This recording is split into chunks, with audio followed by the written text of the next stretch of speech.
guys, samahan nyo ako magluto tayo ng adobong kangkong na may tokwa. So yan, naprito ko na yung tokwa. Isa tayo ng sibuyas, bawang, and then yung kangkong.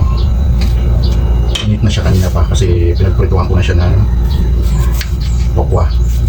Wait lang, slice ko lang itong remaining tokwa.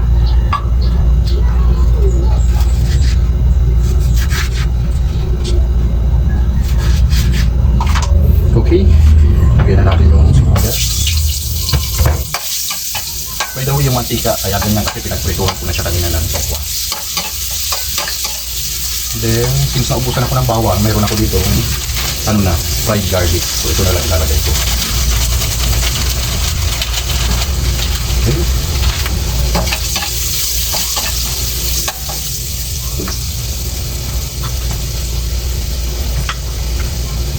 Next is naalang natin yung apoy para hindi agad yung kangkong. Yung kangkong is nugasan na natin. By the way guys, trivia lang no. Ako kasi kapag nag-ano ko ng mga gulay, habang hinihimay ko siya, binababad ko siya sa tubig na may asin para kung merong mga uod-uod or tulisap matatanggal kasi ano sila doon dahil acid siya, diba? So, 2 beses ko siyang hinugasan tapos 2 beses ko siyang binabad sa tubig na may asin para sure tayo na matanggal. So yan, marami siya. Kasi wala lang, trip ko lang magkangkong ngayon.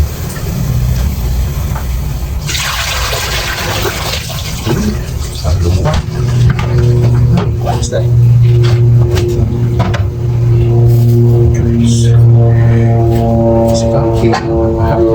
Punong-puno, no? Okay lang yun. Maano rin yan mamaya. Tingnan natin. Okay, tapan muna natin hanggang sa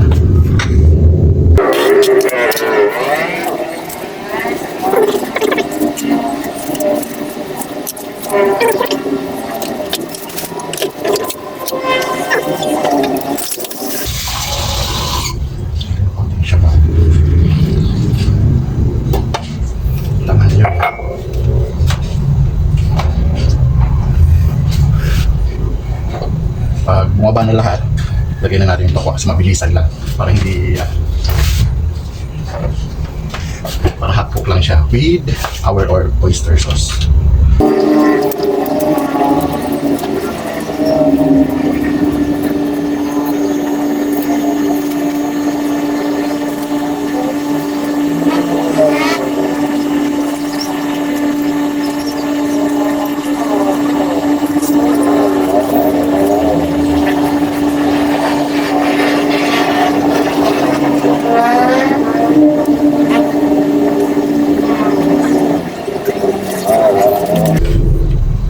Guys, paunti-unti tumulubong na siya.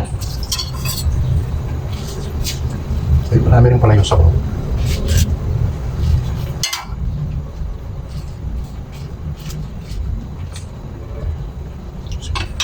Panahin muna natin.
Yung ilalim luto na.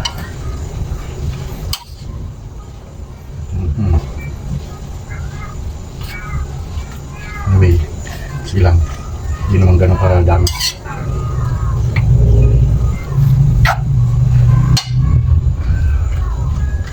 Buti na lang di ko dinamihan ng ano. Di ko dinamihan ng... Ay, di ko nilakasan yung apoy. Lakasan natin ng konti. Para kumulo na kaagad. Timplahan na natin ng toyi.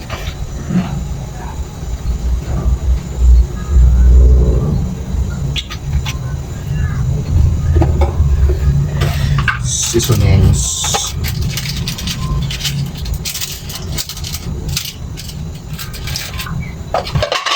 Wow. Paminta.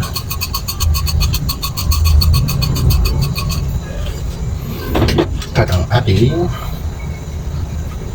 oyster.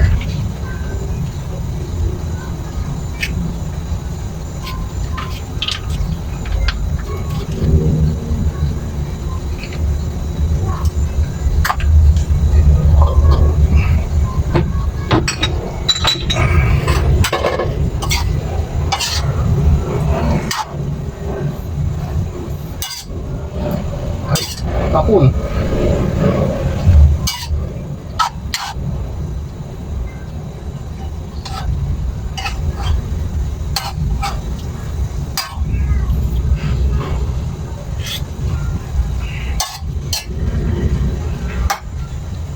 Medyo natin ng konting asin kasi hindi ano yung konti lang yung toyo. Ayaw ko nang dagdagin yung toyo, asin na lang yung timpla ko.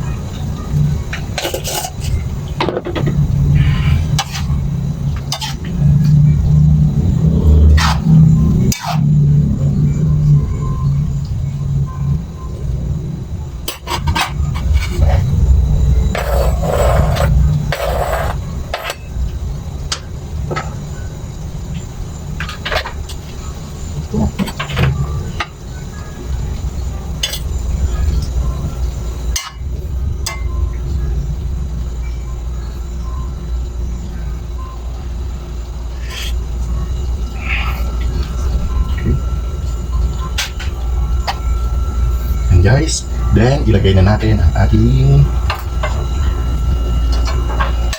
tokwa. Ayan, diba? Ang dami siya.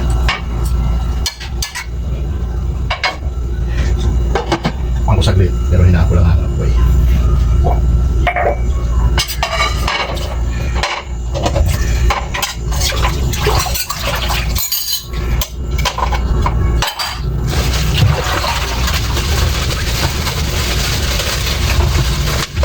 Para sa dogi ko.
Sangbain ko na siya para lang kinalat ko lang yung tokwa para sa chortiki, di ba?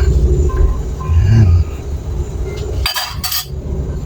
Now you're done.